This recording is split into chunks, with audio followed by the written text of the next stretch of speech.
Power TV ವಿಶೇಷ ಕಾರ್ಯಕ್ರಮಕ್ಕೆ ಸ್ವಾಗತ. ನಾನು ದೀಪಿಕಾ. ಈಗಾಗಲೇ ಟೀಸರ್ ಟ್ರೈಲರ್ ಮೂಲಕ ಸಾಕಷ್ಟು ಕ್ಯೂರಿಯಾಸಿಟಿಯನ್ನ ಕ್ರಿಯೇಟ್ ಮಾಡಿರುವಂತಹ ಚಿತ್ರ 45.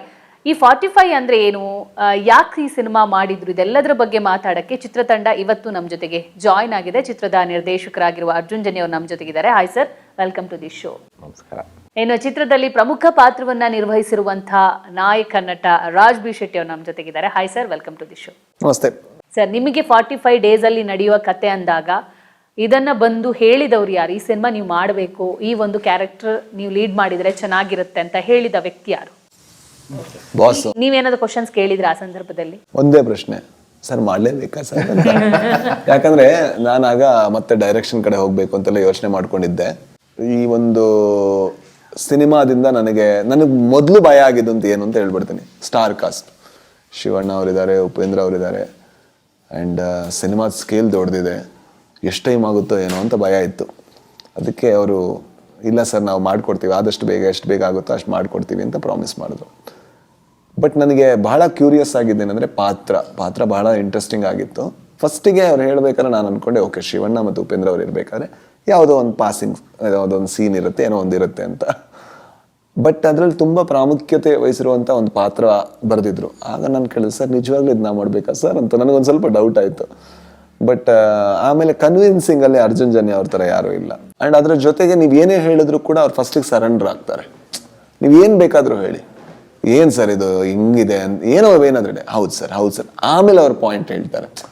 Is so calm, is perfect for to become a director. ತುಂಬ ಕಾಮಾಗಿ ಹ್ಯಾಂಡಲ್ ಮಾಡ್ತಾರೆ ಎಲ್ಲದನ್ನೂ ಕೂಡ. ಟ್ರೈಲರ್ ಈವೆಂಟಲ್ಲೂ ನಾನು ನೋಡ್ತಿದ್ದೆ, ಎಲ್ಲ ಈವೆಂಟನ್ನು ಕೂಡ ಅವ್ರು ಹ್ಯಾಂಡಲ್ ಮಾಡ್ತಾ ಇದ್ರು. So all credits to him. Sir, ಒಬ್ಬ ಡೈರೆಕ್ಟರ್, ನಟ ಅನ್ನೋದಕ್ಕಿಂತ ಅವರು ಡೈರೆಕ್ಷನ್ ಪಾರ್ಟಲ್ಲಿ ಗೆದ್ದವರು.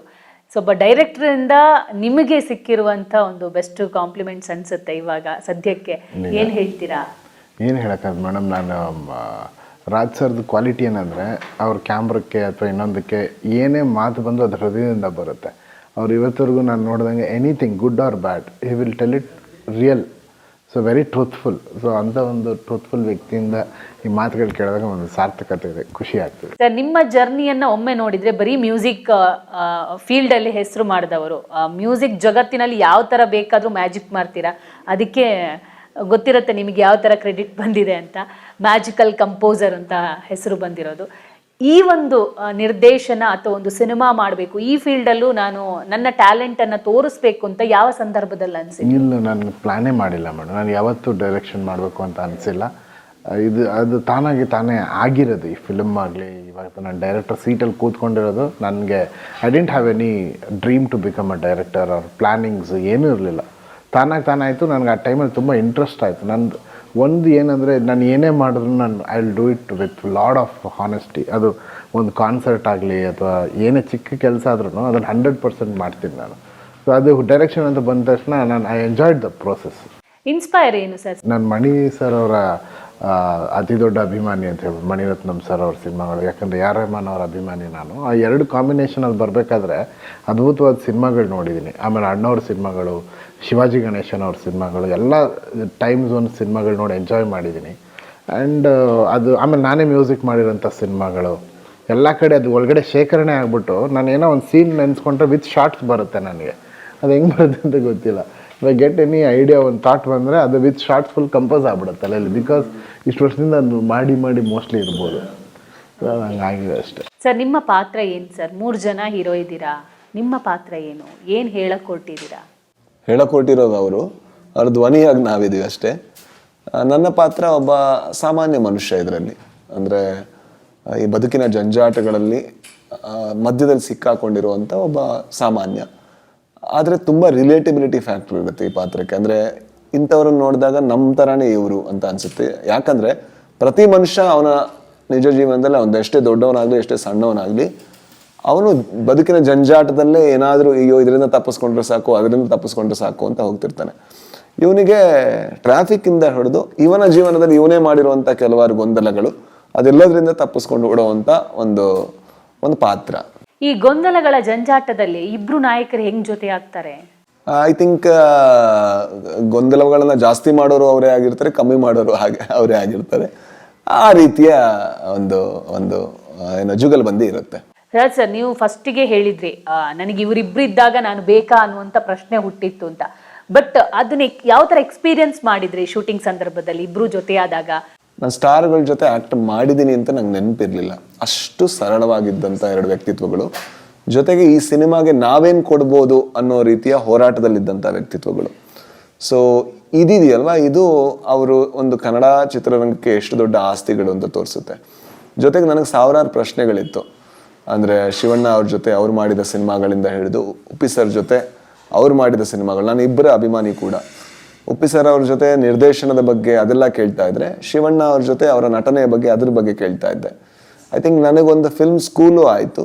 ಜೊತೆಗೆ ಇಷ್ಟು ದೊಡ್ಡ ಆ್ಯಕ್ಟರ್ಗಳು ಯಾವ ರೀತಿ ಒಂದು ಸಿನಿಮಾನ ತುಂಬ ಸೀರಿಯಸ್ ಆಗಿ ತಗೊಂಡು ದುಡಿತಾರೆ ಅನ್ನೋದು ಹತ್ತಿರದಿಂದ ನೋಡಿದಾಗ, ಇಲ್ಲ ಕನ್ನಡ ಚಿತ್ರರಂಗಕ್ಕೆ ಯಾರು ನಾಯಕ ನಟರು ಜೊತೆಗೆ ನಾಯಕರಾಗಿ ನಿಂತಿದ್ದಾರೆ, ದೇ ಆರ್ ರೈಟ್ ಪೀಪಲ್. ಒಳ್ಳೆ ಹಂತದಲ್ಲಿ ಇದೆ ಚಿತ್ರರಂಗ ಅಂತ ಅನ್ನಿಸ್ತು. ಆ 45 ಟೈಟಲ್ ಹೊರಗಡೆ ಬಂದ ತಕ್ಷಣನೇ ಟೀಸರ್ಗೆ ವೆಯ್ಟ್ ಮಾಡ್ತಾ ಇದ್ರು ಜನ. ಟೀಸರ್ ಬಂದ ತಕ್ಷಣ ವ್ಯೂಸ್ ದಿನದಿಂದ ದಿನಕ್ಕೆ ಜಾಸ್ತಿ ಆಯಿತು. ಈಗ ಟ್ರೈಲರು ರಿಲೀಸ್ ಆಗಿದೆ, ಒಂದೇ ದಿನಕ್ಕೆ ಅದು ಯಾವ ಥರ ಬೂಮ್ ಪಡ್ಕೊಳ್ತು ಅನ್ನೋದು ನಿಮಗೆ ಗೊತ್ತಿದೆ. ಸೊ ಎಲ್ಲ ಕಡೆ ಶಿವಣ್ಣನ ಒಂದು ಗೆಟಪ್ ಆಗಿರ್ಬೋದು, ಮೂವರ ಕಾಂಬಿನೇಷನ್ ಬಗ್ಗೆ ಮಾತಾಡ್ಕೋತಾ ಇದ್ದಾರೆ. ಸೊ ನಿಮಗೆ ಟ್ರೈಲರ್ ಹೊರಗಡೆ ಬಂದ ತಕ್ಷಣ ಬಂದಂಥ ಫಸ್ಟ್ ರಿವ್ಯೂ ಯಾರ್ದು, ಏನು ಹೇಳಿದ್ರು ಅನ್ನೋಂಥದ್ದು? ನನಗೆ ಮೊದಲನೇ ರಿವ್ಯೂ ಕೊಟ್ಟಿದ್ದು ನನ್ನ ಮಗಳು ಬಂದ್ಬಿಟ್ಟು ಸೋ ಪ್ರೌಡ್ ಆಫ್ ಯು ಅಪ್ಪ ಅಂತ ಹೇಳಿದ್ರು. ಸೊ ನನಗೆ ಅದು that is the best moment. But ಹೊರಗಡೆ ಇಂಡಸ್ಟ್ರಿಯಿಂದನೂ ತುಂಬ ಜನ, ಇಂಡಸ್ಟ್ರಿ ಜನ they are so kind to text me and ನಂದು ಸ್ಟೋರಿನಲ್ಲಿ ಹಾಕೋದು. ಯಾಕಂದರೆ ತುಂಬ ನಿರ್ದೇಶಕರ ಜೊತೆ ಎಲ್ಲ ಕೆಲಸ ಮಾಡಿದ್ದೀನಿ. ಯಾರಿಗೂ ನಂದು ಏನೋ ಮಾಡಿದರೆ ಐ ಡೋಂಟ್ ಫಾರ್ವರ್ಡ್ ಥಿಂಗ್ಸ್. ಯಾಕಂದರೆ ಯಾರಿಗೂ ಡಿಸ್ಟರ್ಬ್ ಮಾಡಲ್ಲ. ಇದು ಮಾಡಿದೆ ನೋಡಿ, ಅದು ನಂದು ಯಾವುದೇ ಸಾಂಗ್ ಬಂದರೂ ನನಗೆ ಅಭ್ಯಾಸ ಇಲ್ಲ. ಅದು ಜನಕ್ಕೆ ತಲುಪಿದ್ರೆ ನಮ್ಮ ಕಿವಿಗೆ ಕೇಳುತ್ತೆ. ನಾವೇ ತಲುಪಿಸ್ಬಿಟ್ಟು I don't believe in that. So ಇದು ತಾನೇ ತಲುಪಿ ಅವ್ರಗಳೇ ಸ್ಟೋರಿ ಹಾಕಿರೋದು, it's very kind of everyone. ಒಬ್ಬರು ಸಿನಿಮಾ ಮಾಡ್ತಿದ್ದಾರೆ ಅಂದರೆ ಅದಕ್ಕೆ ಸಪೋರ್ಟಿವ್ ಆಗಿ ನಿಲ್ಲಲ್ಲ, ಅಥವಾ ಆ ಸಿನಿಮಾ ಬಗ್ಗೆ ಒಂದು ಕಮೆಂಟ್ ಮಾಡೋದಾಗಿರ್ಬೋದು, ರಿವ್ಯೂ ಮಾಡೋದಾಗಿರ್ಬೋದು, ಒಂದೊಳ್ಳೆ ಮಾತು ಹೇಳೋದಾಗಿರ್ಬೋದು, ಇತ್ತೀಚೆಗೆ ಅದು ಮರೆಯಾಗ್ತಾ ಇದೆ. ಕೆಲವರಿಗೆ ಆ ಟ್ರೈಲರ್ ವರ್ಕ್ ಆಗಿರ್ಬೋದು, ಕೆಲವರು ವರ್ಕ್ ಆಗದೆ ಇರ್ಬೋದು. ಈಗ ನಮಗೆ ಯಾವುದೋ ಒಂದು ಸಿನಿಮಾ ನಮ್ಗೆ ವರ್ಕ್ ಆಗ್ಬೋದು, ವರ್ಕ್ ಆಗದೆ ಇರ್ಬೋದು. ಅವ್ರಿಗೆ ಅನಿಸ್ತಾ ಇರುತ್ತೆ ನಾನು ಸೂಫ್ರಮ್ ಸೋ ಮಾಡಿದೆ, ಎಲ್ಲರೂ ಅದ್ರ ಬಗ್ಗೆ ಹೊಗಳ್ಬೇಕು, ಎಲ್ಲರೂ ಸ್ಟೇಟಸ್ ಹಾಕಬೇಕು, ಎಲ್ಲರೂ ಹಾಕಬೇಕು ಅಂತ ಅನ್ಕೊಳ್ಳೋದು ತಪ್ಪಾಗುತ್ತೆ. ಯಾಕೆ ತಪ್ಪಾಗುತ್ತೆ ಅಂದರೆ, ಕೆಲವರಿಗೆ ಕಾಮಿಡಿ ಜಾನರ್ ವರ್ಕ್ ಆಗದೆ ಇರ್ಬೋದು, ಕೆಲವರಿಗೆ ನಾವು ಮಾಡಿರುವಂಥ ಸಿನಿಮಾ ವರ್ಕ್ ಆಗದೆ ಇರ್ಬೋದು. ಅವರು ಹಿಟ್ಟಾಯಿತು ಅನ್ನೋ ಕಾರಣಕ್ಕೆ ಅವ್ರು ಹಾಕಲೇಬೇಕು ಅನ್ನೋ ರೀತಿ ಕಂಪಲ್ಷನ್ ಮಾಡೋದು, ಅದು ಫೋರ್ಸ್ ಡೆಮೋಕ್ರೆಟಿಕ್ ಅಲ್ಲ. ಸಪೋರ್ಟಿವ್ ಅನ್ನೋದು ಎಷ್ಟು ಇಂಪಾರ್ಟೆಂಟ್ ಈಗಿನ ನಮ್ಮ ಚಿತ್ರರಂಗಕ್ಕೆ? ಐ ಥಿಂಕ್ ಸಪೋರ್ಟ್ ಯಾರಿಗೂ ಮಾಡಲ್ಲ, ಸಪೋರ್ಟ್ ಮಾಡಲ್ಲ. ಯಾಕೆ ಮಾಡಲ್ಲ ಅಂದರೆ, ಬೇಕು ಅಂತಲ್ಲ. ಒಂದು ಒಳ್ಳೆಯ ಕಂಟೆಂಟ್ ಬಂದರೆ ನಾವೆಲ್ಲರೂ ಕೂಡ ನಾವೇನು ಅನ್ಕೋತೀವಿ, ನಾವು ಫಿಲ್ಮ್ ಮೇಕರ್ಸ್ ಅಂತ. ನಾವು ಫಿಲ್ಮ್ ಮೇಕರ್ಸ್ ಅಲ್ಲ, ನಾವು ಸಿನಿಮಾದ ಅಭಿಮಾನಿಗಳು. ಯಾವುದಾದ್ರೂ ಒಂದು ಒಳ್ಳೆ ಸಿನಿಮಾ ನೀವು ನನಗೆ ತೋರಿಸಿ, ಅದು ನನ್ನ ಶತ್ರುದಾದ್ರೂ ನಾನು ಹೊಗಳ್ತೀನಿ. ಅವನಿಗೋಸ್ಕರ ಅಲ್ಲ, ಅದು ನನಗೋಸ್ಕರ ಮಾಡ್ತೀನಿ. ನನಗೆ ಸಿನಿಮಾ ಇಷ್ಟ ಆಯಿತು, ನಾನು ಹಾಕ್ತಾ ಇದ್ದೀನಿ ಅಷ್ಟೇ. ಅದು ಅವನಿಗೆ ಸಪೋರ್ಟ್ ಮಾಡಬೇಕು ಅಂತಲ್ಲ. As a person it's my Joy. ನನಗೆ ಖುಷಿ ಆಯಿತು, ನಾನು ಹಾಕ್ತೀನಿ, ಅದರಲ್ಲೇನು ತಪ್ಪಿಲ್ಲ. ನನಗೆ ಇಷ್ಟ ಆಗಿಲ್ಲ, ಅವ್ನು ನನ್ನ ಹತ್ತಿರದ ಫ್ರೆಂಡು, ನಾನು ಹಾಕಲ್ಲ. ಬಟ್ ಹೊರಗಡೆ ಏನನ್ಸುತ್ತೆ, ಹಾಕಲೇಬೇಕು, ಹಾಕಿಲ್ಲ ಅಂದರೆ ಏನೋ ಇವ್ರಿಗೆ ಆಗಲ್ಲ, ಹಾಕಿದ್ರೆ ಇವ್ರು ಭಾಳ ಕ್ಲೋಸ್ ಫ್ರೆಂಡ್ಸ್, ಆ ಥರ ಅಲ್ಲ. ಆ್ಯಂಡ್ ಚಿತ್ರರಂಗ ಇದೇ ರೀತಿ ಇರಬೇಕು, ಅಂದರೆ ಓಪನ್ ಇರಬೇಕು. ಬೇಕಾದಾಗ ಹಾಕ್ಕೋಬೋದು, ಇಲ್ಲದೆ ಇದ್ರೆ ಪರವಾಗಿಲ್ಲ, ತೊಂದರೆ ಇಲ್ಲ. ಸಪೋರ್ಟ್ ಮಾಡಲೇಬೇಕು ಅಂತ ಭಾವಿಸೋದು ಅದು ತುಂಬ ದೊಡ್ಡ ಫೋರ್ಸ್ ಅಂತ ನನಗನ್ಸುತ್ತೆ ಪರ್ಸ್ನಲಿ. ಟ್ರೈಲರ್ ಸ್ಟಾರ್ಟಿಂಗ್ ಅಲ್ಲೇ ಉಪ್ಪಿ ಸರ್ ವಾಯ್ಸ್ ಅಲ್ಲಿ ಒಂದು ಬರುತ್ತೆ, ಒಂದು ಗೋರಿ ಇದೆ, ಗೋರಿ ಮಿಡ್ಲಲ್ಲಿ ನಾವು ಜನಿಸಿದ್ದು ಮತ್ತೆ ಮರಣದ್ದು, ಅದರ ನಡುವೆ ಒಂದು ಗ್ಯಾಪ್ ಇರುತ್ತೆ, ಆ ಡ್ಯಾಶ್ ಈ ಸ್ಟೋರಿನ. ಖಂಡಿತ ಮೇಡಮ್. ಏನಂದರೆ ನಮಗೆ ಅದರಲ್ಲಿ ಎರಡು ವಿಷಯ ಇದೆ. ಒಂದು, ನಾವು ಹುಟ್ತೀವಿ, ಸಾಯ್ತೀವಿ, ಸೆಂಟ್ರಲ್ ಒಂದು ಗ್ಯಾಪ್ ಇದೆ. ಇದೇ ನಮ್ಮ ಜೀವನ ಅಲ್ವಾ? ಇಲ್ಲಿ ನಡುವಲ್ಲಿ ಏನಾಗ್ಬಿಡುತ್ತೆ, ಈ ಸಾವು ಅನ್ನೋದನ್ನು ಈ ಬದುಕಬೇಕಾದ್ರೆ ಮರ್ತೋಗ್ಬಿಟ್ಟಿರ್ತೀವಿ. ನಮ್ಗೆ ಸಡನ್ನಾಗಿ will be so involve in so many things that ನಾವು ಒಂದಿನ ಸಾಯ್ತೀವಿ ಅನ್ನೋದೇ ನನಗೆ ನೆನಪಿಲ್ಲ. ಆಮೇಲೆ ಎಲ್ಲೋ ಒಂದು ಸಾವು, ಏನೋ ಒಂದು ಆಕ್ಸಿಡೆಂಟ್ ಆದಾಗ, ಹೌದಲ್ಲ ನಮಗೂ ಒಂದಿನ ಈ ಥರ ಸಾವು ಬರುತ್ತಲ್ಲ, ನಾವು ಇಲ್ಲಿಂದ ಹೋಗ್ಬಿಡ್ತೀವಲ್ಲ ಅಂತ ಅನಿಸುತ್ತೆ. ಇದೊಂದು ಜಾನರು. ಇನ್ನು ಕೆಲವರು ಸಾವು ಅಟೆಂಡ್ ಮಾಡಿಬಿಡ್ತಾರೆ. ಅಟೆಂಡ್ ಮಾಡೋ ಟೈಮಲ್ಲಿ ನೋಡ್ತಾರೆ, ನಾನು ಬದುಕೇ ಇಲ್ವಲ್ಲ ಜೀವನ ಅಂತ. ಸೊ ಎರಡು ವಿಷಯ ಇದೆ. ಯಾರೆಲ್ಲ ಸಿನಿಮಾ ನೋಡ್ತಾರೋ ಅವ್ರಿಗೆ ಇದೆಲ್ಲ ಮನವರಿಕೆ ಆಗ್ತಾ ಹೋಗುತ್ತಾ ಹೆಂಗೆ ಅಂತ? ಅದು ಮನವರಿಕೆ ಆಗತ್ತದಕ್ಕೆ ಆ ಡೈಲಾಗ್ ಫಿಲ್ಮಲ್ಲಿ ಇರೋದಲ್ವಾ? ಐ ಥಿಂಕ್ ಮನವರಿಕೆ ಅನ್ನೋದಕ್ಕಿಂತ ಅನುಭವ ಅನ್ನೋದು ತುಂಬ ಇಂಪಾರ್ಟೆಂಟ್. ನಾವು ಮನವರಿಕೆ ಮಾಡಿರೋದಕ್ಕೆ ನಾವು ಯಾರೂ ಅಲ್ಲ. ಸೊ ನಮಗೇನೋ ಮನವರಿಕೆ ಆದಾಗ ನಾವು ಅದನ್ನು ಕಥೆಯಾಗಿ ಕಟ್ಟಿದಾಗ ಅದು ಅನುಭವ ಆಗಿ ದಾಟುತ್ತೆ. ಸೊ ಅನುಭವವಾಗಿ ದಾಟಿದಾಗ ಒಳ್ಳೆಯದು. ಕೆಲವು ಸಲ ಅನುಭವವಾಗಿ ಅದು ಅಷ್ಟು ಇಂಪ್ಯಾಕ್ಟ್ಫುಲ್ ಆಗಿ ದಾಟದೇ ಇದ್ದಾಗ ಓವರ್ ಆಲ್ ಎಂಟರ್ಟೈನ್ಮೆಂಟ್ ಅನ್ನೋ ರೀತಿಯಲ್ಲಿ ಕೂಡ ಅದು ಸ್ಟ್ರಾಂಗ್ ಆಗಿದ್ದಾಗ ತುಂಬ ಗಾಢವಾಗಿ ದಾಟುತ್ತೆ. ಸೊ ಇದು ಒಂದು ಬರೀ ಭಾಷಣ ಮಾಡುವಂಥ ಸಿನಿಮಾ ಅಲ್ಲ, ನಿಮ್ಮನ್ನು ಎಂಗೇಜ್ ಮಾಡಿ ಎಂಟರ್ಟೈನ್ ಮಾಡಿ ಆ ಒಂದು ಬದುಕಿನ ಒಂದು ಸಂದೇಶವನ್ನು ಕೂಡ ದಾಟಿಸೋದಕ್ಕೆ ಪ್ರಯತ್ನ ಪಡುವಂಥ ಸಿನಿಮಾ. ಬಟ್ ಆ ಸಂದೇಶದಿಂದಾಗಿ ಎಂಟರ್ಟೈನ್ಮೆಂಟ್ ವ್ಯಾಲ್ಯೂ ಕಮ್ಮಿ ಆಗಲ್ಲ, ಈ ಎಂಟರ್ಟೈನ್ಮೆಂಟಿಂದಾಗಿ ಸಂದೇಶದ ಮಹತ್ವ ಕಮ್ಮಿ ಆಗಲ್ಲ. ಸರ್, ನಿಮ್ಮ ಸಿನಿಮಾ ಸಂದರ್ಭದಲ್ಲೇ ಶಿವಣ್ಣನ್ ವಿಚಾರವಾಗಿ ಒಂದಿಷ್ಟು ಬೆಳವಣಿಗೆ ನಡೆದಿತ್ತು, ನಿಮಗೂ ಗೊತ್ತು, ಅವರೇ ಹೇಳ್ಕೊಂಡಿದ್ರು ಫೈಟ್ ಸೀನ್ಗಳಾಗಿರ್ಬೋದು, ಒಂದಿಷ್ಟು ಕ್ಲೈಮ್ಯಾಕ್ಸ್ ಶೂಟಿಂಗ್ ನಡಿಬೇಕಿತ್ತು ಅಂತ. ಅದನ್ನ ಯಾವ ಥರ ಬ್ಯಾಲೆನ್ಸ್ ಮಾಡಿದ್ರಿ ಸರ್? ನಾನು ಬ್ಯಾಲೆನ್ಸ್ ಮಾಡಿಲ್ಲ, ಶಿವಣ್ಣ ಅವರೇ ಬ್ಯಾಲೆನ್ಸ್ ಮಾಡಿದ್ರು. ನಾವೆಲ್ಲರೂ ಇಂಬ್ಯಾಲೆನ್ಸ್ ಆಗೋಗ್ಬಿಟ್ಟಿದ್ವಿ ಆ ವಿಷಯ ಕೇಳಿ. ನಮಗೆ ಬ್ಯಾಲೆನ್ಸಿಂಗ್ ಮಾಡೋ ಶಕ್ತಿನೇ ಹೋಗ್ಬಿಟ್ಟಿತ್ತು. ಬಟ್ ಆ ವ್ಯಕ್ತಿ ಎಷ್ಟು ದೊಡ್ಡ ವ್ಯಕ್ತಿ ಅಂತಂದರೆ ಏನೂ ಆಗೇ ಇಲ್ಲೇನೋ ಅನ್ನೋ ರೀತಿನಲ್ಲಿ ಆ ಕೆಲಸ ಎಲ್ಲ ಮುಗಿಸ್ಕೊಟ್ಟು ಅಷ್ಟು ದೊಡ್ಡ ಆಪ್ರೇಷನ್ಗೆ ಹೋದರು. ಅಲ್ಲಿಂದ ಹೋಗಿ ಬಂದಿದ್ದ ತಕ್ಷಣ 15 ದಿನವೂ ಆಗಿರಲಿಲ್ಲ, ಬಂದು ಆಫ್ರೋ ಟಪಾಂಗ್ ಸಾಂಗು ಬಂದು ಶೂಟಿಂಗ್ ಮಾಡಿಕೊಟ್ರು. ಸೊ ನಮ್ಮೆಲ್ಲರನ್ನೂ ಬ್ಯಾಲೆನ್ಸ್ ಮಾಡಿದ್ದು ಶಿವಣ್ಣ ಅವರ ಒಂದು ಏನು ಹೇಳ್ತಾರೆ ಎನರ್ಜಿ ಆ್ಯಂಡ್ ಅವ್ರ ದೂರದೃಷ್ಟಿ. ಯಾರಿಗೂ ಏನು ತೊಂದರೆ ಆಗಬಾರ್ದು, ಅವ್ರೊಳಗಡೆ ಖಂಡಿತ ಇದ್ದೇ ಇರುತ್ತೆ ಏನೇನಿದ್ರು. ಬಟ್ ದೂರದೃಷ್ಟಿ, ಸಿನಿಮಾ ಎಷ್ಟು ಜನ ಹಿಂದೆ ಕೆಲಸ ಮಾಡಿದ್ದಾರೆ, ಯಾರ್ಯಾರು ಕನಸಿದೆ, ಎಷ್ಟು ದುಡ್ಡು ಹಾಕಿದ್ದಾರೆ, ಯಾರಿಗೂ ಏನೂ ಕಾಣಿಸ್ಬಾರ್ದು, ನನ್ನ ನೋವು ನನ್ನಲ್ಲಿ ಇದ್ಬಿಡಲಿ, ಬಟ್ ಯಾರ ಮೇಲೆ ಹೇರಲ್ಲ ಅನ್ನೋದು ಆ ವ್ಯಕ್ತಿತ್ವ. ಸರ್, ಇದು ವಿಷಯ ಗೊತ್ತಾದ್ಮೇಲೆ ಎಷ್ಟು ದಿನ ಶೂಟಿಂಗ್ ಇತ್ತು ಸರ್ ಶಿವಣ್ಣಂದು? ಸಮ್ವೇರ್ ಇನ್ ದಟ್ 18 ಆ ಥರ ಯಾವುದೋ ಒಂದು ಡೇಟಲ್ಲಿ ಗೊತ್ತಾಯಿತು. ಅದಾಗಿ ಸೆಕೆಂಡ್ ಡೇಗೆ ಕೀಮೋಥೆರಪಿ ಇತ್ತು ಅವ್ರಿಗೆ. ಕೀಮೋಥೆರಪಿ ಮಾಡಿಬಿಟ್ಟು ಬಂದು ನಾವು ಒಂದು ಸ್ವಲ್ಪ ಜಾಸ್ತಿ ದಿನ ಇಟ್ಕೊಂಡಿದ್ವಿ ಅಣ್ಣಂದು. ಬಟ್ ನಮಗೂ ಅಷ್ಟು ದಿನ ಅವ್ರನ್ನ ಸ್ಟ್ರೈನ್ ಮಾಡೋಕ್ಕೆ ಇಷ್ಟ ಆಗಿಲ್ಲ. ಬಟ್ ಒಂದು 7 days ಮಾಡಿದ್ರು, ಒಂದು 10 days ಶೂಟಿಂಗ್ ಏನೋ ಇತ್ತು, ಅದನ್ನು ಪೀಸ್ ಆಗಿತ್ತು. ಬಟ್ ಮೇಜರ್ ಎಪಿಸೋಡ್ನ 2 days ಮಾಡಿದ್ರು. ಜಸ್ಟ್ 2 days ಫುಲ್ ಮೇಜರ್ ಎಪಿಸೋಡ್ನ ಕಂಪ್ಲೀಟ್ ಮಾಡಿದ್ರು. ಆಮೇಲೆ ಪೀಸ್ ಬೈ ಪೀಸ್ ಅವಾಗ ಬರ್ತಿದ್ರು. ಬಟ್ ಆ ಮೇಜರ್ ಎಪಿಸೋಡ್ ಇಂಪಾಸಿಬಲ್ 2 days ಯಾರು ಆ ಪರಿಸ್ಥಿತಿನಲ್ಲಿ ಇದ್ದವ್ರು ಮಾಡೋದಕ್ಕೆ. ರಾಜ್ಬಿ ಶೆಟ್ಟಿನೇ ಈ ಕ್ಯಾರೆಕ್ಟರ್ ಮಾಡಬೇಕು ಅಂತ ನಿಮ್ಗೆ ಅನಿಸಿತ್ತು? ಈ ಕ್ಯಾರೆಕ್ಟರ್ಗೆ ಒಂದು ಇನ್ನೋಸೆನ್ಸ್ ಬೇಕು, ಇನ್ನೊಂದು ನಮ್ಮ ಜೊತೆನೇ ಇರೋಂಥ ಒಂದು ಕ್ಯಾರೆಕ್ಟರ್ ಅನ್ನಿಸ್ಬೇಕು, ಇನ್ನೊಂದು ಹೆವಿಲಿ ಆ ಕ್ಯಾರೆಕ್ಟರ್ನ ಹ್ಯಾಂಡಲ್ ಮಾಡೋ ಆ್ಯಕ್ಟಿಂಗ್ ಸ್ಕಿಲ್ಸ್ ಬೇಕು. ಈ ಮೂರನ್ನ ಹ್ಯಾಂಡಲ್ ಮಾಡೋಂಥ ಒಂದೇ ಒಂದು ವ್ಯಕ್ತಿ ನನಗೆ ಕಾಣಿಸಿದ್ದು ರಾಜ್ ಸರ್. ಯಾಕಂದರೆ ಆ ಕ್ಯಾರೆಕ್ಟರ್ನ ಹೈ ಎನರ್ಜಿ ಪರ್ಫಾರ್ಮೆನ್ಸ್ ಇದೆ, ತುಂಬ ಬೇರೆ ಬೇರೆ ಲೆವೆಲಲ್ಲಿ. ಆ ಪರ್ಫಾರ್ಮೆನ್ಸು ಮಾಡಿ ಸಡನ್ನಾಗಿ ಕಾಮನ್ ಮ್ಯಾನಾಗೂ ಇದ್ಕೊಂಡು ಕ್ಯಾರಿ ಮಾಡೋದಿದೆಯಲ್ಲ, ದಟ್ ವಾಸ್ ರಿಯಲಿ ನನಗೆ ಬೇರೆ ಯಾರೂ ಕಾಣಿಸಲ್ಲ. ಆಮೇಲೆ ಇನ್ನೊಂದು ನಿಜವಲ್ಲೇ ಹೇಳ್ತೀನಿ, ಕೆಲವು ಏನೋ ತುಂಬ ಈ ಡೆಪ್ತ್ ಸ್ಕ್ರೀನ್ ಪ್ಲೇ ಕಥೆಗಳು ನನಗೆ ಬಂದರೆ ನಾನು ರಾಜ್ ಸರ್ ಮುಖ ಇಟ್ಕೊಂಡೆ ನಾನು ಕಲ್ಪನೆ ಮಾಡ್ತಾ ಇರ್ತೀನಿ. So I will get into that trip that ಈ ವ್ಯಕ್ತಿ ಇಷ್ಟೆಲ್ಲ ಆ್ಯಕ್ಟಿಂಗ್ ಮಾಡಬಲ್ಲ ಅಂದಾಗ ನನ್ನ ಸ್ಕ್ರಿಪ್ಟ್ ಸ್ಟ್ರಾಂಗ್ ಆಗುತ್ತೆ. ನಾನು ಅವ್ರಿಗೆ ಹೇಳಿದ್ದೀನಿ ಕೂಡ, ಸರ್ ಎಷ್ಟೊಂದು ಸ್ಕ್ರಿಪ್ಟ್ ಮಾಡ್ಬೇಕಾದ್ರೆ ನೀವೇ ನೆನಪು ಬರ್ತೀರ. ನಾನು ಆಲ್ರೆಡಿ ಒಂದು 3 ಸ್ಕ್ರಿಪ್ಟ್ ಇದೆ ನನ್ನ ಹತ್ರ. ಹಿಂಗೆ ತಿರುಗಿದ ತಕ್ಷಣ ಗುರುವೇ ನೀವು ಬಂದ ನನ್ನ ಹತ್ರ ಬರಬೇಡಿ, ನೀವು ಬಂದ 3 ವರ್ಷ ಅಲ್ಲ ನಾನು ನಿಮ್ಗೆ ಅಂತೇಳಿ. ನಾನೇನು ಮಾಡಲಿ, ನನಗೆ ಆ ಥರ ಪವರ್ಫುಲ್ ಪರ್ಫಾರ್ಮೆನ್ಸ್ ಮಾಡೋಕ್ಕೆ ನನ್ನ ಕಣ್ಮುಂದೆ ಆ ಥರ ಕಾಣಿಸ್ತಾನೆ ಇರ್ತಾರೆ ಅವರು. ಸರ್, ಮ್ಯೂಸಿಕ್ ಮತ್ತು ಡಿರೆಕ್ಷನ್ ಎರಡನ್ನ ಬ್ಯಾಲೆನ್ಸ್ ಮಾಡಿದ ರೀತಿ, ಯಾಕಂದರೆ ಮ್ಯೂಸಿಕ್ಕು ನಿಮ್ಮ ಕಂಟ್ರೋಲಲ್ಲೇ ಇದೆ, ಅದು ಪಾಸಿಟಿವ್ ಆಗಿ ಹೆಲ್ಪ್ ಆಯಿತು ನನಗೆ. ಸುಮಾರು ವಿಷಯನ ನಾನು ಹೇಳ್ತೀನಿ. 2 hours 16 minutes is our run time of the film. ಇದಕ್ಕೆ ಹಿಂದೆ 4 ನಿಮಿಷ ನಿಮಗೆ ಟೈಟಲ್ ಬರುತ್ತೆ, ಎಂಡ್ ಟೈಟಲ್ 4 ನಿಮಿಷ ಬರುತ್ತೆ. So 2 hours 24 minutes. ಈ 2 hours 16 minutes 3 ಜನ ಸೂಪರ್ ಸ್ಟಾರ್ಗಳು ಇಟ್ಕೊಂಡು ಇಬ್ಬರು ಆಯಿತು. ನೀವು ಸೂಪರ್ ಸ್ಟಾರ್ ಸರ್. ಇವಾಗ ಹೇಳಿದ್ರಲ್ಲ, ಅದಕ್ಕೋಸ್ಕರನೇ ನೀವು ಸೂಪರ್ ಇಲ್ಲ ಇಬ್ಬರು ಮಾತ್ರ. ಸೊ ಇಷ್ಟು ಒಳ್ಳೆ ಸ್ಟಾರ್ ಕ್ಯಾಸ್ಟ್ ಇಟ್ಕೊಂಡು ಅವ್ರಿಗೆ ಅಷ್ಟು ಜನಕ್ಕೆ ಸ್ಪೇಸ್ ಕೊಟ್ಟು ಅದರಲ್ಲಿ ಈ ಥರ ಒಂದು ಕತೆ ಹೇಳೋದಕ್ಕೆ ಸಾಧ್ಯ ಆಗಿದ್ದು ನಾನು ಮ್ಯೂಸಿಕ್ ಡೈರೆಕ್ಟರ್ ಆಗಿ ಇದ್ದಿದ್ದಕ್ಕೆ ಮಾತ್ರ ಅಂತ ನಂಗೆ ಅನಿಸುತ್ತೆ. ಎಷ್ಟೋ ವಿಷಯ ಮ್ಯೂಸಿಕಲ್ಲಿ ನಾನು ಅದನ್ನು ಹೇಳ್ಕೊಂಡು ಹೋಗ್ಬಿಟ್ಟಿದ್ದೀನಿ. ಸೊ ಅದೊಂದು ಸ್ಟ್ರೆಂತ್ ಆಗಿತ್ತು. ಇಲ್ಲ ಅಂತಂದರೆ ಸಿನಿಮಾ ದೊಡ್ಡದಾಗಿರೋದು ನಮ್ಮದು. ಒಬ್ಬ ನಿರ್ದೇಶಕನಾಗಿ ಅರ್ಜುನ್ ಜನ್ಯನ್ನ ಯಾವ ಥರ ವರ್ಣಿಸ್ತೀರಾ ಅಂತ ಒಬ್ಬ ನಿರ್ದೇಶಕನಾಗಿ? ನಾನು ಇಲ್ಲಿ ತನಕ ಕೆಲಸ ಮಾಡಿರೋ ಯಾವ ನಿರ್ದೇಶಕನಲ್ಲೂ ಕೂಡ ಎಲ್ಲರಲ್ಲೂ ಒಂದೊಂದು ಒಳ್ಳೊಳ್ಳೆ ಕ್ವಾಲಿಟಿ ಇದೆ. ಇವರಲ್ಲಿ ಇರುವಂಥ ಒಳ್ಳೆ ಕ್ವಾಲಿಟಿ ನಾನು ಏನು ಹೇಳ್ತೀನಿ ಅಂದರೆ, ಒಂದು ತಾಳ್ಮೆ ಜೊತೆಗೆ ಪರ್ಸಿವಿಯರೆನ್ಸ್.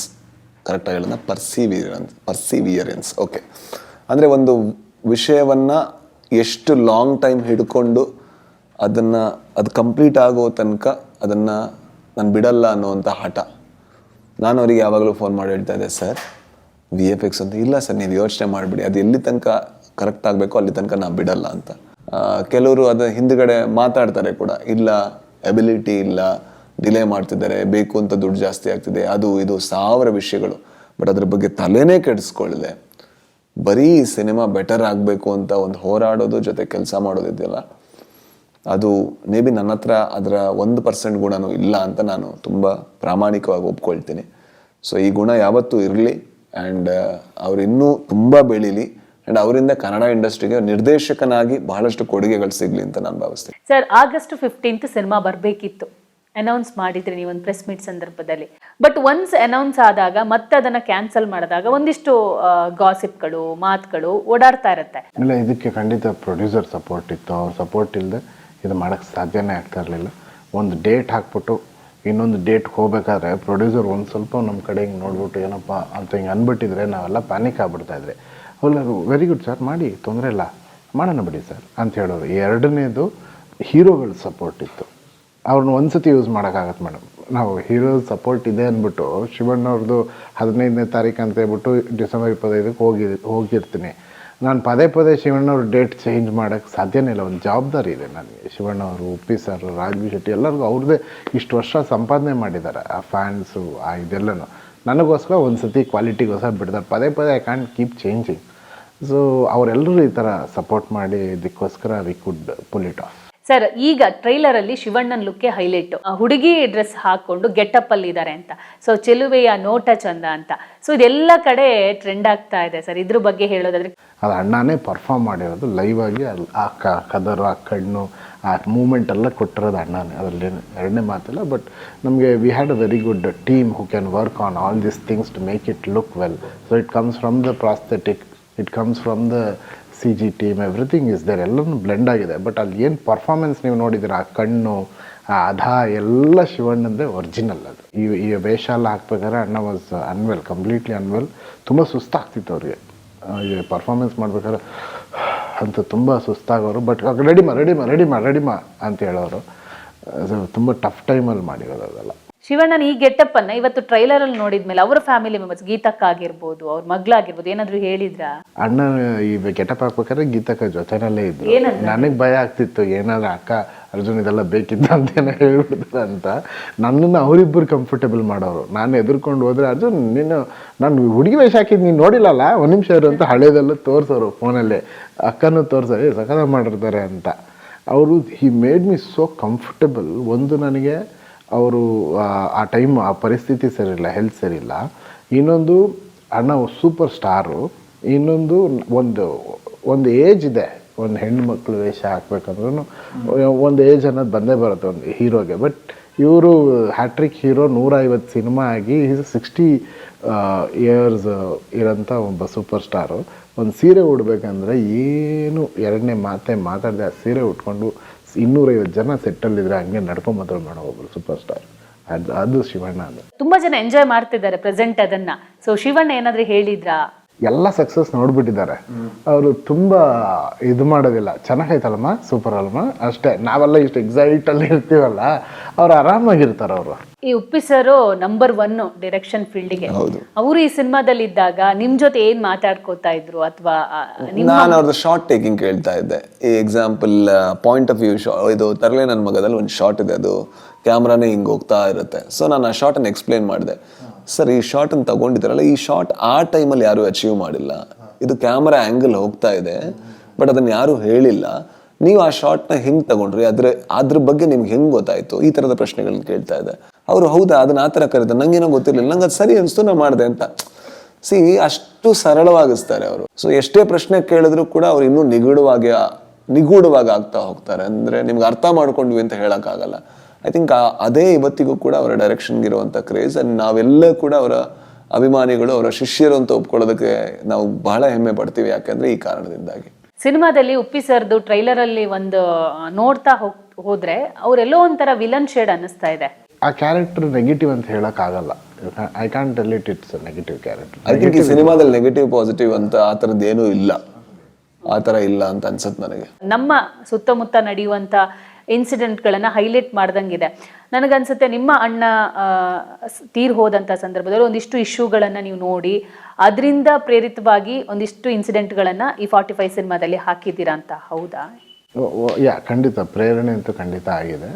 ನಾ ಆ ಟೈಮಲ್ಲಿ ನೋಡಿದಂಥ ಭಾಳಷ್ಟು ವಿಚಾರಗಳು, ಆ ಟೈಮಲ್ಲಿ ತಿಳ್ಕೊಂಡಂಥ ಭಾಳಷ್ಟು ವಿಚಾರಗಳೆಲ್ಲ ನನಗೆ ಇನ್ಸ್ಪೈರ್ ಆಯಿತು. ಒಪ್ಪಿ ಸರ್ ಡ್ರೈವ್ ಮಾಡ್ತಾ ಹೋಗ್ಬೇಕಿದ್ರೆ ಫುಟ್ಪಾತಲ್ಲಿ ಏನು ಗಾಡಿಗಳು ನಿಲ್ಲಿಸ್ತಿರ್ತಾರೆ ಅದನ್ನ ಆಕ್ಸಿಡೆಂಟ್ ಮಾಡ್ಕೊಂಡು ಹೋಗ್ತಾರೆ, ಹಾಗೊಂದು ಡೈಲಾಗ್ ಹೇಳ್ತಾರೆ, ಅದು ಒಂದು ಅಂತ ಕೇಳಲ್ಪಟ್ಟೆ. ಸೊ ಹೌದಾ ಅಂತ? ಪರ್ಟಿಕ್ಯುಲರ್ ಆಗಿ ಅದು ಅಂತಿಲ್ಲ, ಬಟ್ ಅಲ್ಲಿ ನಡೆದಂಥ ಇನ್ಸಿಡೆಂಟ್ಗಳು ನನಗೆ ಇನ್ಸ್ಪೈರ್ ಆಗಿದೆ. ಬಟ್ ಈ ಜಾಗ ಇದು ಉಪ್ಪಿ ಸರ್ ಸ್ಟೈಲೇ, ಅವರೇ ಇನ್ಸ್ಪಿರೇಷನ್. ಹೌದು. ಪಟಪಟ ಅಂತ ಹೊಡ್ಕೊಂಡು ಹೋಗ್ತಾ ಇದ್ದಾಗ ನೋ ಪಾರ್ಕಿಂಗಲ್ಲಿ ಗಾಡಿ ಇದೇ ಗತಿ ಅವ್ರಿಗೆ. ಸುಧಾರಾಣಿ ಮತ್ತೆ ಶಿವಣ್ಣ ಆಫ್ಟರ್ 30 years 45 ಸಿನಿಮಾದಲ್ಲಿ ಮತ್ತೆ ಜೊತೆ ಆಗ್ತಿರೋದು. ಇದ್ರ ಬಗ್ಗೆ ಒಪ್ಪಿ ಸರೇ ನಿನ್ನೆ ಸ್ಟೇಜ್ ಮೇಲೆ ಕೂಡ ಮಾತಾಡಿದ್ರು. ಅಂದ್ರೆ ನಾವೆಲ್ಲ ನಿಮ್ಮ ಸಿನಿಮಾಗಳನ್ನ ನೋಡ್ಕೊಂಡು ಬೆಳೆದವರು, ಸೊ ಎಂಜಾಯ್ ಮಾಡ್ತಾ ಇದ್ವಿ, ರೋಡಲ್ಲಿ ಹೋಗಿ ಡ್ಯಾನ್ಸ್ ಮಾಡ್ತಿದ್ವಿ ಅಂತ. ಸೊ ಇವರಿಬ್ಬರನ್ನ ತರಬೇಕು ಅಂತ ನಿಮಗೆ ಯಾಕೆ ಅನ್ಸಿದ್ದು ಅಂತ? ನಾನು ಅದೇ ಹೇಳಿದೆ ಮೇಡಮ್, ಒಬ್ಬ ಅಭಿಮಾನಿಯಾಗಿ ಇವ್ರನ್ನೆಲ್ಲ ಸಿನಿಮಾ ನಾನು ಡೈರೆಕ್ಟ್ ಮಾಡ್ಬೇಕಾದ್ರೆ ಏನೇನು ಮಾಡ್ಬೋದು, ಶಿವಣ್ಣಂದು ಏನೇನು ನಾನು ತರ್ಬೋದು. ಯಾಕಂದರೆ ಇನ್ನೂ 5 ಸಿನಿಮಾ ಮಾಡ್ಬೋದು. ಶಿವಣ್ಣಂದು ಎಲ್ಲ ನಾಸ್ಟಾಲಜಿಕ್ ವಿಷಯಗಳು ತೊಗೊಂಡ್ರೆ ಅಷ್ಟು ವಿಷಯ ಇಟ್ಟಿದ್ದಾರೆ ಅವರು. ಸೊ ಅದರಲ್ಲಿ ನನಗೆ ಈ ಪಾತ್ರ ನನಗೆ ಇವರಿಬ್ಬರನ್ನ ಸೇರಿಸಿದಾಗ ಅದನ್ನು ಹಿಂಗೆ ಟ್ರೀಟ್ ಮಾಡ್ಬೋದು ಅಂತ ಒಂದು ಮೂಮೆಂಟ್ ಇತ್ತು ಕಥೆನಲ್ಲಿ ಹೋಗ್ಬೇಕಾದ್ರೆ. ಸೊ ನಾನು ಅದನ್ನು ಮೇಡಮ್ ರಿಕ್ವೆಸ್ಟ್ ಮಾಡಿದೆ. She said definitely I will do it. ಅವರ ಗ್ರೇಟ್ನೆಸ್ ಅದು. ಅದನ್ನು ಎಷ್ಟು ಎಂಜಾಯ್ ಮಾಡಬಹುದು 45 ಸಿನಿಮಾ ರಿಲೀಸ್ ಆದಾಗ ಅದೆಲ್ಲ ವಿಸಿಲ್ ಸೀನ್ಸ್ ಮೇಡಮ್. ಸರ್, ಇನ್ನೊಂದು ಉಪ್ಪಿ ಸರ್ ಬಳಸುವಂಥ ಒಂದು ಬೈಕ್, ಅದರಲ್ಲಿ ಕೋಣಂದು 2 ಕೊಂಬಿದೆ, ಆಮೇಲೆ YM04 ಅಂತ ಇದೆ, ಅದೆಲ್ಲ ಏನು ಅಂತ? ಅದ್ರಲ್ಲಿ ಕ್ಯಾರೆಕ್ಟರ್ ಇದೆ ಆ ಗಾಡಿನಲ್ಲಿ. ಅದ್ರಲ್ಲಿ ಒಂದು ಜೇಡ್ರ ಬಲೆ ಇದೆ. ಏನಕ್ಕೆ ಜೇಡ್ರ ಬಲೆ, ಕೊಂಬೆ ಏನಕ್ಕೆ, ಉಪ್ಪಿ ಸರ್ ಯಾಕೆ ಅದನ್ನು ಡ್ರೈವ್ ಮಾಡ್ತಾರೆ, ಎಲ್ಲವೂ ನಿಮಗೆ ಕಥೆ ಒಳಗಡೆನೆ ಇರುತ್ತೆ. ಉಪ್ಪಿ ಸರ್ ಆಗಿದ್ದೀರಾ ಈ ಸಿನಿಮಾ ಮೂಲಕ? ಇಂಥವೆಲ್ಲ ಪ್ರಯೋಗ ಉಪ್ಪಿ ಸರ್ ನಿಜವಾಗ್ಲೂ ಗೊತ್ತಿಲ್ಲ ಸರ್. ಈ ಟ್ರೇಲರ್ ಆದ್ಮೇಲೆ ಅದು ಟೀಸರ್ ಎಲ್ಲ ಇದು ಉಪ್ಪಿ ಸರ್ ಸ್ಟೈಲಲ್ಲಿದೆ, ಉಪ್ಪಿ ಸರ್ ಸ್ಟೈಲಲ್ಲಿದೆ ಅಂತ ಹೇಳ್ತಿದ್ದಾರೆ. ಬಟ್ ಅದು ಅದಕ್ಕಿಂತ ಹಿರಿಮೆ ಏನು ಬೇಕು ಮೇಡಮ್, ಉಪ್ಪಿ ಸರ್ ಸ್ಟೈಲಲ್ಲಿದೆ ಅಂತ ಹೇಳ್ತಿದ್ರೆ I am very happy for it. 45 title ಅಲ್ಲಿ ಒಂದು ಬೇಡಿ ಇದೆ, ಆ ಬೇಡಿಯನ್ನ ಭೇದಿಸೋದೇ ಕಥೆನಾ ಹೇಗೆ ಸರ್? ಆ ಬೇಡಿ ಏನಕ್ಕಿದೆ, 45 ಏನು, 45 ಮಹತ್ವ ಏನು, ಅದರೊಳಗಡೆ ಏನಕ್ಕೆ ಬೇಡಿ ಇದೆ, ಇದೆಲ್ಲವೂ story connected. Every single thing ನೀವು ಇದ್ರಲ್ಲಿ ನೋಡೋ ಕಲರ್ಸಿಂದ ಹಿಡಿದು ಕೂಡ ಕಾನ್ಸೆಪ್ಚುಯಲ್ ಆಗಿ ಏನೋ ಹೇಳೋದಕ್ಕೆ ಪ್ರಯತ್ನ ಪಡುತ್ತೆ. ಕೌಸ್ತುಭ ಅಂತ ಹೀರೋಯಿನ್ ಆಯ್ತು ಅಂತ, ಬಟ್ ಎಲ್ಲೂ ಕೂಡ ನಮಗೆ ಅವರು ಹೀರೋಯಿನ್ ಅದೇ ನಾನು ಹೇಳಿದ್ನಲ್ಲ, ಈ ಫಿಲ್ಮ್ ಅಲ್ಲಿ ಹೀರೋಯಿನ್ ಆತರ ಇಲ್ಲ, ಎಲ್ಲ ಒಳ್ಳೊಳ್ಳೆ ಪಾತ್ರಗಳು. ಅಂದ್ರೆ ಯಾವ ಪಾತ್ರಕ್ಕೆ ಜೋಡಿ ಆಗ್ತಾರೆ ಈ ಪಾತ್ರ? ರಾಜ್ ಸರ್ಗೆ. ಸರ್, ಇದ್ರ ಜೊತೆಗೆ VFX ಬಗ್ಗೆ ಮಾತಾಡಲೇಬೇಕು. ಅದರಿಂದಲೇ ಈಗ ಸ್ವಲ್ಪ ತಡ ಆಗಿರೋದು ಸಿನಿಮಾ. VFXನ ಕೈ ಹಾಕಬೇಕು ಅಂತಂದರೆ ಆ VFXನ ಅರ್ಧ ನೀರು ಕುಡ್ದಿರೋಂಥ ಒಬ್ಬ ನಿರ್ದೇಶಕ ಇರಬೇಕು. ಆ VFX ಹೆಂಗೆ ಯೂಸ್ ಮಾಡ್ತೀವಿ ಅನ್ನೋ ಒಂದು ಪ್ರೊಡಕ್ಷನ್ ಇರಬೇಕು. ಟು ಬಿ ವೆರಿ ಫ್ರ್ಯಾಂಕ್, VFXನ ಮಾಡ್ತಾರೆ ನಾನು ಫಸ್ಟ್ ಟೈಮ್. ಓಕೆ, VFX ಡಿಪಾರ್ಟ್ಮೆಂಟಲ್ಲಿ ಏನೇನು ಬರ್ತದೆ ಅನ್ನೋದು ತುಂಬ ಫ್ರ್ಯಾಂಕಾಗಿ ಹೇಳ್ಬೇಕು, ನನಗೆ ಗೊತ್ತಿಲ್ಲ. ನನಗೆ ಇಮ್ಯಾಜಿನೇಷನ್ ಇದೆ, ಹಿಂಗೆ ಬರಬೇಕು, ಹಿಂಗೆ ಆಗಬೇಕು ಅಂತ. ಟೆಕ್ನಿಕಲಿ ಏನೇನು ಬರಬೇಕು, ಇದನ್ನು ತೆಗಿಬೇಕಂದ್ರೆ ಏನೇನು ಮಾಡಬೇಕು ತುಂಬ ಡೆಪ್ತಲ್ಲಿ ಅನ್ನೋದು ನನಗೆ ಗೊತ್ತಿಲ್ಲ. ಪ್ರೊಡ್ಯೂಸರ್ಗೂ ಅದಕ್ಕೆ ಎಷ್ಟು ಖರ್ಚಾಗುತ್ತೆ, ಎಷ್ಟು ಟೈಮ್ ಆಗುತ್ತೆ ಅಂತ ಗೊತ್ತಿಲ್ಲ. ಇಬ್ಬರಿಗೂ ಒಂದು ಕನಸಿದೆ, ನಾವು ಅಂದ್ಕೊಂಡಿದ್ದು ಹಾಗೆ ಬರಬೇಕು ಅಂತ. ಆ ಕನಸನ್ನು ಇಷ್ಟು ದೊಡ್ಡ ವಿಚಾರನ ನಾವು ಹಾಕ್ಕೊಂಡು ಮಾಡಿ ಮುಗಿಸಿದಾಗ ನಮಗೆ ಗೊತ್ತಾಗ್ತಾ ಇದೆ ಎಷ್ಟು ಪ್ರೆಷರ್ ಇದನ್ನು ಹೆಂಗೆ ನಾವು ಅಚೀವ್ ಮಾಡಿದ್ವಿ ಅಂತ. ಸೊ ಯಾವ ಕಂಪ್ನಿಯಲ್ಲಿ ಕೊಟ್ಟಿದ್ರಿ ಸರ್? ಅದೇ ಒಂದು ಸ್ವಲ್ಪ ನ್ಯೂಸ್ ಆಗಿತ್ತು, ಬೇರೆ ಬೇರೆ ಬೇರೆ ಬೇರೆ ಕಂಪ್ನಿಗಳಿಗೆ. ಮಾರ್ಸ್ ಅಂತ ಒಂದು ಕಂಪನಿ ಕೆನಡಾ ಅವ್ರಿಗೆ ಕೊಟ್ಟಿದ್ವಿ. ಬಟ್ ಅವ್ರ ಸಬ್ ಕಾಂಟ್ರಾಕ್ಟು ಕೊನೆಯಲ್ಲಿ ಇರಾನಲ್ಲಿ ಒಂದು ಕಂಪನಿ ಇದೆ, ಅವ್ರಿಗೆ ಮಾರ್ಸ್ ಸಬ್ ಕಾಂಟ್ರಾಕ್ಟ್ ಕೊಟ್ಟು they did an amazing. Sir, ನೀವೊಬ್ಬ ಪ್ರೊಡ್ಯೂಸರ್ ಆಗಿಯೂ ನಿಮ್ಮನ್ನ ನೀವು ಎಕ್ಸ್ಪೆರಿಮೆಂಟ್ ಮಾಡ್ಕೊಂಡಿದ್ದೀರಾ, ನಿರ್ದೇಶಕನಾಗಿಯೂ ಎಕ್ಸ್ಪೆರಿಮೆಂಟ್ ಮಾಡ್ಕೊಂಡಿದ್ದೀರಾ, ಒಬ್ಬ ನಟನಾಗಿ ಕೂಡ ನಿಮ್ಮನ್ನ ಎಕ್ಸ್ಪೆರಿಮೆಂಟ್ ಮಾಡ್ಕೊಂಡಿದ್ದೀರಾ. ಬೇರೆ ಬೇರೆ ಭಾಗಗಳಲ್ಲಿ ನಿಮ್ಮನ್ನ ನೀವು ಹೆಂಗೆ ಕಾಣುತ್ತೀನಿ, ಹೆಂಗೆ ನಾನು ಪೋಟ್ರೆ ಆಗ್ಬೋದು ಎಲ್ಲವನ್ನ ನೋಡ್ಬಿಟ್ಟು ಬಂದವರು. ಬಟ್ ರೆಮ್ಯುನರೇಷನ್ ವಿಚಾರದಲ್ಲಿ ನೀವು ಅದಕ್ಕೆ ಇಂಪಾರ್ಟೆನ್ಸ್ ಕೊಡದಿದ್ರು ಕೂಡ ಹೈಕ್ ಮಾಡ್ಕೊಂಡಿದ್ದೀರಾ ಅಂತ. ರೆಮ್ಯುನರೇಷನ್ ನಾನು ಇಂಪಾರ್ಟೆನ್ಸ್ ಕೊಡಲ್ಲ ಅಂತ ಯಾರು ಹೇಳಿದ? ಇಲ್ಲ, ಆ ಥರ ಏನಿಲ್ಲ. ಅಂದರೆ ಏನಾಗುತ್ತೆ ಅಂತ ಹೇಳಿದ್ರೆ, ನನಗೊಂದು ಆಸೆ ಇದೆ, ನಾನು ಎಷ್ಟೇ ಬೆಳೆದ್ರೂ ಕೂಡ ರೆಮ್ಯುನರೇಷನ್ ಒಂದು ಲೆವೆಲ್ಗಿಂತ ಜಾಸ್ತಿ ಹೈಕ್ ಮಾಡಬಾರ್ದು ಅಂತ. ಯಾಕದು ಹೈಕ್ ಮಾಡಬಾರ್ದು ಅಂದರೆ, ಆಗ ನಾನು ಒಂದು ಸಣ್ಣ ಪ್ರಾಜೆಕ್ಟ್, ಒಳ್ಳೆ ಪ್ರಾಜೆಕ್ಟ್ ಇದ್ರೂ ಇನ್ವಾಲ್ವ್ ಆಗ್ಬೋದು. ಸೊ ನಾನು ಹೈಕ್ ಮಾಡಿದ ತಕ್ಷಣ ರಿಸ್ಟ್ರಿಕ್ಷನ್ ಬಂದ್ಬಿಡುತ್ತೆ. ನಾನು ಇದೇ ಥರದ ಪ್ರಾಜೆಕ್ಟ್ಗಳನ್ನ ಇಷ್ಟು ಬಜೆಟ್ ಆದಮೇಲೆ ಜಾಸ್ತಿ ಇರೋ ಬಜೆಟ್ಗಳದ್ದೇ ಸಿನಿಮಾ ಮಾಡಬೇಕು ಅಂತ ಅನ್ಸ್ಬಿಡುತ್ತೆ. ಯಾಕಂದರೆ ನನಗೆ ದುಡ್ಡಿನ ಅವಶ್ಯಕತೆ ಇಲ್ಲ. I am very happy in my life. But ಆದರೆ ರೆಮ್ಯುನೇಷನ್ ತಗೋಬೇಕು, ಯಾಕಂದರೆ ನನಗೆ ಅಗತ್ಯ ಇಲ್ಲದ್ರೆ ನನ್ನ ಸುತ್ತಮುತ್ತ ಬದುಕುವಂಥ ಕೆಲವು ಜನಜೀವನಗಳಿದೆ, ನನ್ನ ತಂದೆ ತಾಯಿ ಇದ್ದಾರೆ, ನನಗೆ ಅವರಿಗೊಂದಿಷ್ಟು ಕನಸುಗಳಿದೆ, ಅದಕ್ಕೆ ಎಷ್ಟು ಬೇಕೋ ಅಷ್ಟು ಸಾಕು. ಕ್ರಿಸ್ಮಸ್ ಸಂಭ್ರಮ ಜೊತೆಗೆ 45 ಸಿನಿಮಾ ಪ್ರೇಕ್ಷಕರಿಗೆ ಏನು ಹೇಳಕ್ಕೆ ಇಷ್ಟಪಡ್ತಿದ್ದೀರಾ? ಎಲ್ರಿಗೂ Christmas advance wishes, new year advance wishes. ಒಂದು ಹಾನೆಸ್ಟ್ ಸಿನಿಮಾ 45 ಪ್ರೊಡ್ಯೂಸರ್ ಆಗಲಿ ನಾನಾಗಲಿ ನಮ್ಮ ಜೊತೆ ಕೆಲಸ ಎಲ್ಲರೂ ಪ್ಯೂರ್ ಹಾರ್ಟ್ಸು ಎಲ್ಲರೂ ಸೇರಿ ಒಂದು ಹೊಸತನದ ಒಂದು ಕಥೆನ ಹೊಸದಾಗಿ ಹೇಳ್ತಾ ಇದ್ದೀವಿ.